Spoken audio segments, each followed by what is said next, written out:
কথা বলবো আমি শুরু করব ভাস্করবাবু আপনার কাছ থেকে। ভাস্করবাবু, কিছু কিছু সময় দলের ঊর্ধ্বে উঠে ভাবতে হয়। হিটলারের দলের অনেক সহকর্মীও শেষ 2-3 বছরে বুঝতে পেরেছিলেন ঠিক হচ্ছে না, কোথাও একটা বড়সড় গলদ হয়ে গিয়েছে। তাদেরকেও অনেক সময় প্রাণের আশঙ্কায় পড়তে হয়েছে, পালিয়ে যেতে হয়েছে, তাদেরকেও কয়েকজনকে গ্যাস চেম্বারেও ঢুকে যেতে হয়েছে, ইহুদি না হয়েও। তবুও সেই ঝুঁকিটা নিয়ে অন্তত মানবতার স্বার্থে এবার অন্তত এই বিপদটার মুখোমুখি দাঁড়াবেন কি? সরাসরি আঙুল তুলে বলবেন কি, চোখে চোখ রেখে বলবেন কি এই ফ্যাসিবাদ মানছি না? আপনার ভুল ব্যাখ্যার বিশ্লেষণ শুনছিলাম, মানে কিভাবে একটা বিষয়কে ভুল ব্যাখ্যা করে মানুষের কাছে করা যায়, প্রতিস্থাপিত করা যায়, তাই সেটা কিন্তু যারা এই ধরনের মিথ্যাচারের বিশ্লেষণ করেন তারা শিখতে পারেন আপনার কাছে, যাদের এটা উদ্দেশ্য। দেখুন, কীর্তি আজাদ সম্বন্ধে যে প্রশ্নটা তুলেছেন, কীর্তি আজাদ কেউ প্রশ্ন তোলেননি না, আপনি অভিষেক বন্দ্যোপাধ্যায় কীর্তি আজাদকে মঞ্চে বসিয়ে কথাগুলো বলেছেন। কি বলেছেন খেয়ালই নেই, শুনেছি আমি। না, ঠিক বলেছেন। উনি কি বলেছেন? কীর্তি আজাদ বাংলার কীর্তি আজাদ বাংলার কিভাবে? কেন বাংলার? কিভাবে? কীর্তি আজাদ ভারতের, আমার মানতে কোনো অসুবিধা নেই। বাংলার কিভাবে?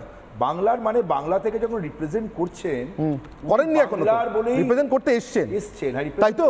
এবং বাংলার তৃণমূল কংগ্রেস যে দল তাকে প্রার্থী করেছেন, তিনি বাংলা জানেন, বাংলার তৃণমূল কংগ্রেস কি সার্টিফিকেট? গোল মার্কেট দিল্লিতে বাঙালি অধ্যুষিত গোল মার্কেট। ভাস্করবাবু, তৃণমূল কংগ্রেস কি সার্টিফিকেট? মানে তৃণমূল লিখে দেবে বাংলার? উনি যেটা হতে পারে নাড্ডাকে বলবেন পদবীর সঙ্গে জুড়ে গাড্ডা, দেশের প্রধানমন্ত্রীকে কোমরে দড়ি পড়াতে চাইবেন গুজরাট থেকে এসছেন বলে, অমিত শাহ সম্পর্কে দুবার জাতা কথাবার্তা বলবেন তিনি গুজরাট থেকে এসছেন বলে, আর কীর্তি আজাদকে বাংলার বলবেন, আর সেন্সার করে বসে আছেন। ভাস্করবাবু একটা কথা মনে করিয়ে দিই, আপনাকে একটা কথা মনে করিয়ে দিই। তৃণমূলের না জন্ম লগ্ন থেকে ডিফেক্ট হয়ে রয়েছে, রাজনৈতিক জন্মলগ্ন থেকে। বলছি শুনুন, বলছি শুনুন না, আমার সার্টিফিকেট না, রাজনৈতিক ইতিহাস। ভাস্করবাবু শুনে নিন, রাজনৈতিক ইতিহাস। চন্দ্রচূড় বাবু এখানে বসে আছেন, আমি ভুল হলে ধরিয়ে দেবেন। প্রভাতবাবু বসে আছেন, অনেক বর্ষিয়ান মানুষ, ভুল হলে ধরিয়ে দেবেন। আমি রাজনৈতিক ইতিহাসে কোনো বিকৃতি করছি কিনা। ইন্দিরা গান্ধীর মৃত্যুর পর লাগাতার 3 দিন ধরে শিখদের উপর গণহত্যা চালিয়ে তারপর যে নির্বাচন, একেবারে শিখদের রক্তে হাত রাঙিয়ে যে নির্বাচন, সেই নির্বাচনে জিতে তো মমতা বন্দ্যোপাধ্যায় প্রথম সাংসদ, আপনাদের দলের প্রতিষ্ঠাতা। আরে বলুন না, ভুল বলছি, একটা ফ্যাক্টুয়াল ইনকারেক্ট বললাম।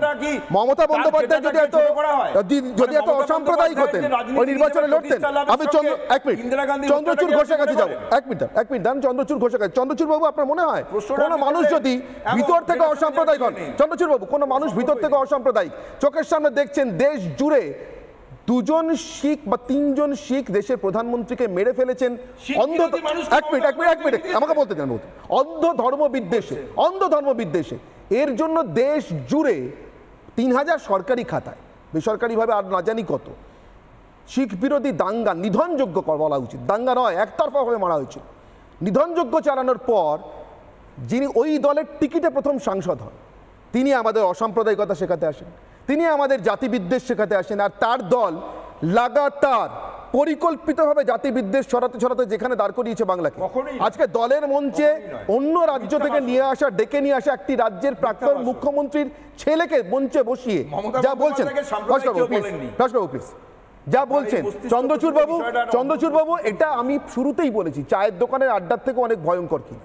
কোথায় নিয়ে যেতে চায় তৃণমূল আমাদের? চায়ের দোকানের আড্ডা সকলের বলার অধিকার থাকে, ঘটনা হচ্ছে যে এই যে সংকীর্ণ প্রাদেশিকতা, এটা অত্যন্ত লাভজনক এবং এটা ইতিহাসের পরিপন্থী। ইতিহাসে ভারত যখন থেকে স্বাধীন হয়েছে তখন থেকে দেখছি, যখন কংগ্রেস পশ্চিমবাংলায় যখনই বিপদে পড়েছে, পন্ডিত জওয়াহরলাল নেহরু ছুটে এসেছে, তখন কিন্তু কেউ বলেননি একজন বহিরাগত এসে আমাদের কাজে কর্মে দখল দিচ্ছে। আর কাজে কর্মে দখল দিচ্ছে কি, বাংলাটাকে কারো জমিদারি নাকি কোনো দলের যে দেশের প্রধানমন্ত্রী আসবে, মানে এটা কি কোনো একটা ইন্ডিপেন্ডেন্ট রিপাবলিক হয়ে গেছে নাকি, যে প্রধানমন্ত্রী গৃহমন্ত্রী দেশের তারা বহিরাগত? আর বহিরাগত ব্যাপারটা কি, এই গত নির্বাচনে যখন শত্রুঘ্ন সিনহা জিতেছে, বাংলাকে কিভাবে রিপ্রেজেন্ট করেছেন, ওনাদের পার্লামেন্টের কন্ট্রিবিউশনটা কতটা পার্টিসিপেট করেছে, পার্টিসিপেশন রেশিওটা কি, বিধানসভা বলতে দিন কোন ভোটের প্রেক্ষিতে, যে ভোটের প্রেক্ষিতে বলে তখন অত্যন্ত অসভ্য, অত্যন্ত সাম্প্রদায়িক, অত্যন্ত জাতিবিদ্বেষী কথা। ভারতের মাটিতে দাঁড়িয়ে একটি রাজ্যের মানুষ আরেকটি রাজ্যের মানুষকে বহিরাগত বলতেই পারেন না ভাস্কর বাবু। বলার পরে তার এদেশের সংবিধানের নামে শপথ নেওয়ার কোনো অধিকার নেই। বিধানসভা ভোটে দাঁড়াতে গেলে সেই অঞ্চলের ভাস্কর বাবু থামুন, চন্দ্রচূড় বাবু বলুন। একটা বড় গেম প্ল্যান রয়েছে, সেটা হচ্ছে যে রাজ্যের ভেতরে সবকটি ইনস্টিটিউশনকে কবজা করে নেওয়া হয়েছে, পুলিশ থেকে শুরু করে সবকটি ইনস্টিটিউশনকে কবজা করে নেওয়া হয়েছে এবং সেখানে করাপশন একদম ছেয়ে গেছে।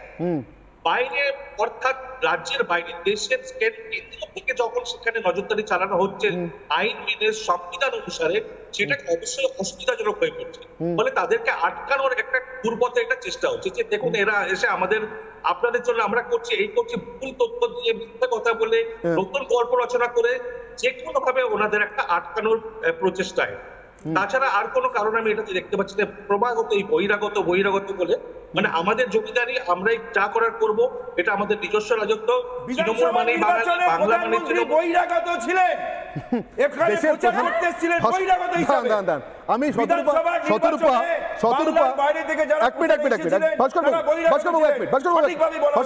একদম ঠিক আপনি যা বলছেন আমি ঠিক এই কথাটাই বলতে চাইছি। চন্দ্রচূড় বাবু, তৃণমূল কংগ্রেস দেখুন ঠিক ভাস্কর বাবু যে স্পিরিটে আছেন একেবারে সচেতনভাবে ঘৃণা ছড়াচ্ছে। দেশের প্রধানমন্ত্রীকে একটি রাজ্যের বিধানসভায় বহিরাগত বলছে। আমি ঠিক এই কারণে জিজ্ঞাসা করছি শতরূপা, দেশে এই দেশের জাতীয় নির্বাচন কমিশন বলে যদি কোনো কিছুর অস্তিত্ব থাকে, তার কাছে যদি সংবিধানে কোনো মূল্য থাকে, তৃণমূল কংগ্রেস দলটাকে জাতিবিদ্বেষী সংগঠন বলে ঘোষণা করা উচিত কিনা? শতরূপা বলুন। দেখো, এটা তো ডেফিনেটলি ইলেকশন কমিশনের প্রেরোগেটিভ। আমি ন্যাশনাল পার্টির, ওয়ার্ল্ডস লার্জেস্ট ন্যাশনাল পার্টির রিপ্রেজেন্টেটিভ হয়ে আমি এই ধরনের ছোট কথা বলতে রাজি নই। ছোট নয় শতরূপা, বিপদটা অনেক বড়। একটি রাজ্যের একটি রাজনৈতিক দল তার সর্বভারতীয় সাধারণ সম্পাদক থেকে শুরু করে ভাস্কর বাবু যারা টিভিতে প্যানেলে তাদেরকে রিপ্রেজেন্ট করেন, প্রত্যেকে বলছেন দেশের প্রধানমন্ত্রী রাজ্যে বহিরাগত। কেন তিনি ভিন্ন রাজ্যে? আমি বলছি আমার নাম বলেছে। ইলেকশন কমিশন স্বতন্ত্র অর্গানাইজেশন, যা করবে করবে। কিন্তু আমার এই পুরো ঘটনাটা মানে যেভাবে তৃণমূল লাগাতার বাংলা এবং বাকি সব অ্যান্টি বাংলা, মানে তুমি যদি প্রথম থেকে দেখো ওরা ওই র্যাম্প ওয়াক থেকে যখন ওরা ক্যান্ডিডেট অ্যানাউন্স করছে, ওটা কিন্তু তৃণমূল ক্যান্ডিডেট বলছে না, ওরা বলছে বাংলা থেকে অমুক দাঁড়াচ্ছে, বাংলা থেকে অমুক দাঁড়াচ্ছে।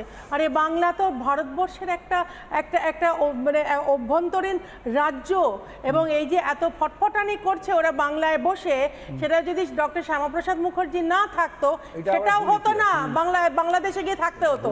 এটা আমি ছেড়ে দিলাম। হ্যাঁ, ইতিহাসে তো শিখুন। বাকি আমি বলছি আজকে এদের বাঙালি বিদ্বেষীটা এতটাই বেড়ে গেছে, মাননীয় প্রধানমন্ত্রী, মাননীয় স্বরাষ্ট্রমন্ত্রী, আমাদের ন্যাশনাল প্রেসিডেন্ট জেপি নাড্ডাজিকে অপমান করতে করতে করতে করতে ওদের নিজেদের ক্যান্ডিডেট স্টেজে বসে আছে, সে বেচারা ব্যানারের নিচে লোকাবে না স্টেজ থেকে নেমে যাবে সেটাই বুঝে উঠতে পারছে না। বসে আছে বহিরাগত, বলেই যাচ্ছে যে বাংলা বুঝতে পারে, কীর্তি আজাদ বাংলা বুঝতে পারে না, বাংলা পড়তে পারে। এক সেকেন্ড অনির্বাণ, বাংলা পড়তে পারে? অভিষেক জিজ্ঞেস করছে, কীর্তি আজাদ বাংলা পড়তে পারে না, পেছনে লেখা আছে বুঝতে পারে, কীর্তি আজাদ পারে না।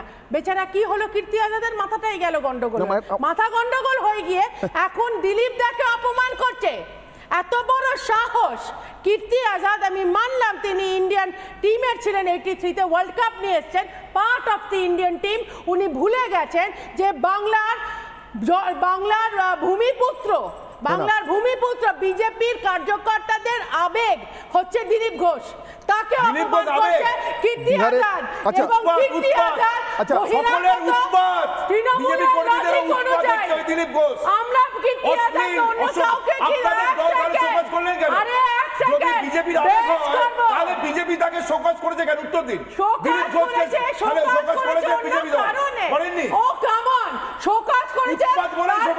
আমরা এতটাই ভদ্র পার্টি, আমাদের ন্যাশনাল প্রেসিডেন্টের মনে হয়েছে যে দিলীপ দা এই আবেগের বসে যে কথাটা ইউজ করেছে দ্যাট ইজ আনপার্লামেন্টারি। আমাদের পার্টিতে ডিসিপ্লিন আছে। অভিষেক কে? অভিষেকের অস্তিত্ব কি? আমি ভাস্কর বাবুর কাছে একটা